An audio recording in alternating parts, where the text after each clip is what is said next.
हे दोस्तों, आज मैं आपको बताऊंगा एक की रीजन क्यों कुछ ही लोग बहुत अमीर बन पाते हैं और क्यों ज्यादातर लोग गरीब या फिर मिडिल क्लास रह जाते हैं। रॉबर्ट नाम का एक लड़का था जिसके दो बाप थे।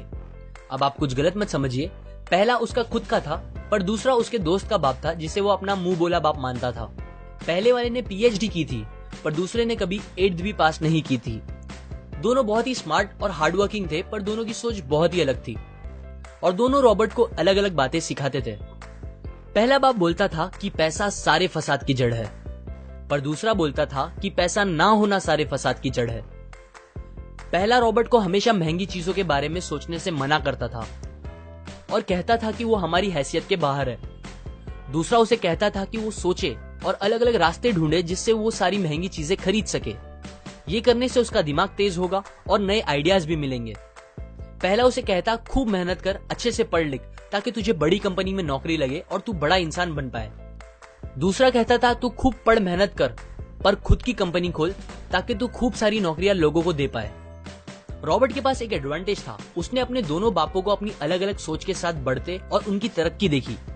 उसने अपना दिमाग लगाया और अपने दूसरे बाप की बातें मानी और फॉलो की, जो कि बाद में मायामी फ्लोरिडा का सबसे अमीर इंसान बना और उसकी सिखाई बातों से उसने खुद करोड़ों कमाए, जबकि उसका पहला बाप जिंदगी भर गरीब रह गया। सबसे इंपॉर्टेंट बातों में से एक बात जो रॉबर्ट ने अपने अमीर बाप से सीखी वो थी फाइनेंशियल लिटरेसी, जिसका मतलब है एसेट्स और लायबिलिटीज के बीच का डिफरेंस जानना। अब आप गौर से सुनिए, ये नॉर्मल कॉमर्स में सिखाए गए मीनिंग से थोड़ा अलग है। रॉबर्ट ने काफी इजी शब्दों में उसका मीनिंग बताया है, जो कि कुछ ऐसा है।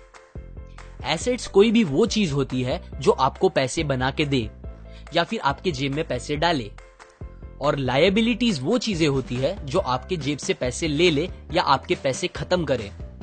अमीर लोग इसीलिए अमीर होते हैं बिकॉज वो अपने एसेट्स बनाते हैं, जबकि मिडिल क्लास लोग बस लायबिलिटीज पे खर्च करते हैं। मिसाल के तौर पर रमेश और सुरेश नाम के दो दोस्त थे। दोनों सेम पोजीशन और सेम सैलरी पे काम करते थे। जब भी उन्हें सैलरी मिलती, रमेश अपनी सैलरी से नए कपड़े, नए गैजेट्स, नया फोन, बाइक या कार ऐसी चीजें खरीदता था जो उसे अमीर जैसा फील कराती थी। पर वो ये नहीं समझता था कि ये सारी चीजें लायबिलिटीज है जो उसके पैसे उससे ले रही है, ना कि बस जब वो उन्हें खरीदता है तब, बल्कि आगे भी मेंटेनेंस वगैरह के लिए, जिसकी वैल्यू वक्त के साथ कम हो जाएगी और ना ही वो उससे आगे कुछ पैसों का प्रॉफिट देगी। बट सुरेश ऐसा नहीं था। वो ये सारी चीजें नहीं खरीदता था जब तक कि उसके लिए बहुत जरूरी ना हो वो चीज खरीदना। वो पैसे जमा करता था और एसेट्स पे खर्च करता था, जैसे कि स्टॉक्स, बॉन्ड्स, रियल एस्टेट, अपनी खुद की स्किल्स बढ़ाने के लिए या कुछ सीखने के लिए जो उसे आगे और पैसे बना के दे। 2 साल बाद सुरेश करोड़पति बन गया, जबकि रमेश वैसे का वैसा अपनी कम सैलरी को कोसता रह गया और कहता था कम सैलरी उसके मिडिल क्लास होने का रीजन है। एक गरीब इंसान का कैश फ्लो कुछ इस तरह होता है।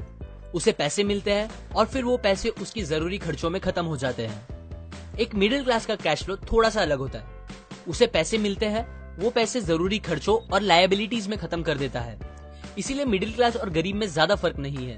मोस्टली मिडिल क्लास लोगों को लगता है उनका घर उनका एसेट है, पर ऐसा नहीं है। आपका घर आपको पैसे बना के नहीं देता अनलेस आप उसको भाड़े पे दो, जबकि अमीर लोगों का कैश फ्लो ऐसा होता है। उन्हें पैसे मिलते हैं, वो उस पैसों से अपने एसेट्स बनाते हैं पहले और फिर उससे बने पैसों से खर्चा करते हैं। इसीलिए वो अमीर होते जाते हैं क्योंकि उनके इनकम के सोर्स बढ़ते जाते हैं। अगर आपको अमीर बनना है तो ये बात याद रखिए अच्छे से। इस बात से फर्क नहीं पड़ता कि आप कितना कमा रहे हैं, बल्कि आप उन पैसों को कैसे और कहां खर्च कर रहे हैं, ये इंपॉर्टेंट है। आपको कंज्यूमर की सोच से बाहर आकर इन्वेस्टर की सोच अपनानी पड़ेगी। लोग कंप्लेन करते हैं उनकी खराब कंडीशन का रीजन उनकी कम सैलरी है और सैलरी बढ़ेगी तो वो आराम से रहेंगे।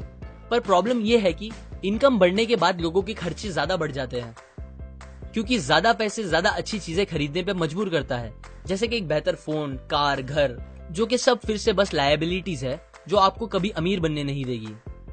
ये बातें मैंने रॉबर्ट कियोसाकी की book rich dad poor dad से पढ़ी है, जो वो पहली बुक थी जिसने मेरी सोच चेंज की और बेहतर बनाई। अगर आपको ये बातें अच्छी लगी तो लाइक करें, अपने व्यूज कमेंट करें और फाइनली सब्सक्राइब करें। मैं आपको ऐसी काम की बातें जो मैंने दुनिया के कुछ सबसे समझदार लोगों से सीखी है शेयर करूंगा, जो आपको सक्सेसफुल बनने में मदद करेगी। और आखिर में थैंक्स फॉर वॉचिंग।